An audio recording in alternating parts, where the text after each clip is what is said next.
Welcome student of class 3rd subject science. Today we are going to start our third lecture and the topic is difference between living things and non-living things. But before I start this lecture, I would like to give you some reviews of last lectures. For example, we studied about the living things and non-living things, their definitions, features of living things, and how the animals move, how the plant moves, what are the reason behind that. We studied about that topic. Now we are going to start on today's lecture and the topic is difference between living things and non-living things. So the first point is living things grow. Okay, here you can see the three top points. उसमें से first point हमारा है living things grow, यानी living things जो है उनमें growth होती है. The changes in size shape. अब इनमें जो चेंजेस होते हैं, इनके साइज और इनके शेप्स में चेंजेस होते हैं. They become bigger, taller, fatter or broader. अब क्या चेंजेस आते हैं इनमें? They become bigger यानी बड़े होते हैं ये साइज में, taller लंबे होते हैं, fatter यानी इनके शेप्स जो है वो चेंज होते हैं, एंड broader यानी लंबे चौड़े, इनमें ये शेप्स में चेंज आते हैं. But what are the difference between living things and non-living things? Non-living things do not grow. Okay, have you ever seen your small toy or doll grows into a big toy or doll? No. आपने कभी ये देखा है कि आपके जो toy या doll है वो कभी छोटे से बड़े होते हैं, उनमें ग्रोथ होती है? No, उनमें ग्रोथ नहीं होती है. For example, I would like to give you some examples. Here you can see the growth bit of an adult frog. Okay, these are the egg cells and the sperms and then the adult frog. Okay, this is the changes of growth changes. Okay, now you can see a baby becomes an adult. Here you can see the growth, smaller baby and the bigger, then bigger and an adult man. Okay, here you can see growth in a plant from this stage to this stage. Okay, these are the first point, that living things grow.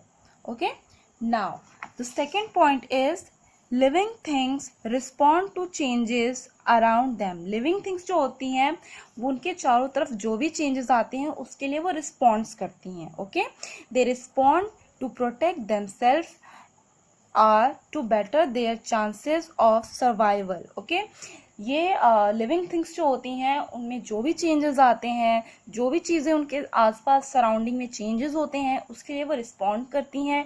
For example, अगर उन्हें कहीं पे harm feel होता है, उनके senses work करते हैं तो वो वहाँ से रन करते हैं. फॉर एग्जांपल, अगर प्लांट है, प्लांट को अगर सन रेज चाहिए रहती है, सूरज की रोशनी चाहिए रहती है, तो वो सन रेज की तरफ अपने ब्रांचेस को डाइवर्ट करता है और उसकी तरफ मूव करता है. Okay, so here you can see कि लिविंग थिंग्स जो होती हैं वो किसी भी सराउंडिंग के चेंजेस में रिस्पॉन्ड करती है. But non living things do not feel anything. But non living things जो होते हैं उनमें कोई भी ऐसा फील नहीं होता है, वो किसी भी चीज़ के लिए रिस्पॉन्ड नहीं करते हैं.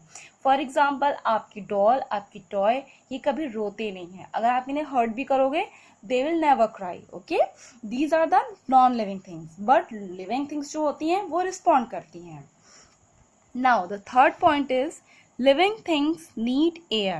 Okay, all living things need air to breathe all time. living things को जीने के लिए breathe यानी सांस की ज़रूरत होती है, ऑक्सीजन की ज़रूरत होती है. the second point is this: during breathing oxygen is taken in and carbon dioxide is given out. Okay, जब हम ब्रीथ करते हैं, जब हम सांस लेते हैं तो उसमें क्या होता है?